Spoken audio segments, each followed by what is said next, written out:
যে কেউ তো এর ভাইবা নিতে পারে বা যে কোনো ইন্টারভিউ নিতে পারে। আমরা স্যার বললাম যে কোনো একটা ব্যক্তি তো আর আসলে পিএসসির মতো একটা প্রতিষ্ঠান থেকে তো আসলে নিতে পারবে না।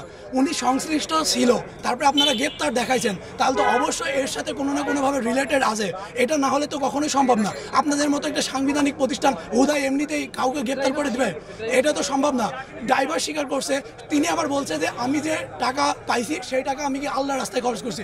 আল্লাহর রাস্তায় খরচ করে মেধা বিক্রি করার সময় এই বাংলাদেশে আমরা আসি, এই হচ্ছে ব্যাপার। এখন কথা হচ্ছে যে আমাদের চেয়ারম্যানের সাথে সম্পূর্ণ কথার পর স্যার বলছে যে আমাদের থেকে সময় নিছে, ঠিক আছে, 15 দিন সময় নিছে, যে এই 15 দিনের মধ্যে তদন্ত কমিটি একটা ফাইল ডিসিশন করবে। ডিসিশন করে যদি পরীক্ষার প্রশ্ন ফাঁস হয়েছে এরকম মানে প্রুভড হয়, তাহলে পরীক্ষাটা বাতিল করে সম্পূর্ণ আবার নতুন পরীক্ষায় বসাবে আমাদের।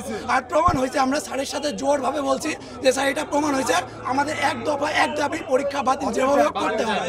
তারপরে স্যার বলছে যে আমি এটার সাথে একমত, আপনারা 15 দিন ওয়েট করেন, 15 দিন পর আমরা রিপোর্ট দিব। রিপোর্ট দেওয়ার পর যদি এটা আসলে বাতিল হয়ে যায়, আর আরেকটা বিষয়, যদি 15 দিন পর রিপোর্টটা যদি প্রশ্ন ফাঁস হওয়া বা আমাদের পক্ষপাতিত্ব যদি না হয়, আমরা যতগুলো প্রুফ দিচ্ছি আমরা দরকার প্রয়োজন আরও প্রুফ সংগ্রহ করব। তারপরে যদি আমাদের পক্ষপাতিত্ব না হয়, আমরা আজকে যে 300 জন আসছি না, যদি আমাদের পরীক্ষা বাতিল না হয় আমরা আরেকদিন 3000 আসবো। দাবি আমরা রাজপথে থেকেই পালন করবো।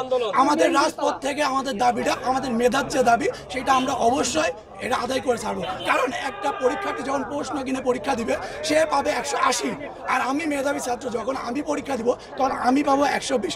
আপনারাই কাভার করেন বা আপনারাই বলেন 180 কোথায়, 120 কোথায়, আমার মেধার মূল্যটা কোথায়, আমার মেধার মূল্যটা কোথায়, আমি সেটাই জানতে চাই। এই জন্য আমাদের পরবর্তী কর্মসূচি একটাই, যদি আমাদের পক্ষপাতিত্ব না হয় বা আমাদের যদি পরীক্ষা বাতিল না হয়, তাহলে আমরা এখন 300 জন আসছি, সামনে দিন 3000 জন আসবো এবং আন্দোলন চলতে থাকবে, ঠিক আছে।